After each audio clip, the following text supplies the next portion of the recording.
महाराष्ट्रातील सागरी पायाभूत सुविधांच्या विकासाला वेग देण्यासाठी मुख्यमंत्री देवेंद्र फडणवीस यांच्या दूरदर्शी नेतृत्वाखाली महत्त्वपूर्ण पाऊल उचलण्यात आले आहे. मुंबई वॉटर मेट्रो प्रकल्पासाठी महाराष्ट्र शासन आणि नॉर्वेच्या हायके एएस यांच्यात सामंजस्य करार करण्यात आला असून यामुळे राज्यातील जलवाहतूक क्षेत्राला नवी दिशा मिळणार आहे.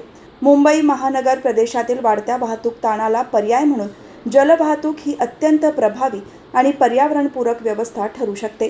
वॉटर मेट्रो प्रकल्पामुळे प्रवाशांना जलद, सुरक्षित आणि सुलभ प्रवासाचा पर्याय उपलब्ध होईल.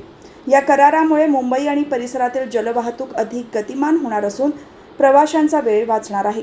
तसेच रस्ते आणि रेल्वे वाहतुकीवरील ताण कमी करण्यासही मदत होईल. पर्यावरणपूरक तंत्रज्ञानाचा वापर करून हा प्रकल्प राबवण्यात येणार असल्याने कार्बन उत्सर्जनातही घट होण्याची अपेक्षा आहे. मुख्यमंत्री देवेंद्र फडणवीस यांनी सांगितले की महाराष्ट्राला सागरी क्षेत्रात प्रगतीपथावर नेण्याचा आमचा निर्धार आहे.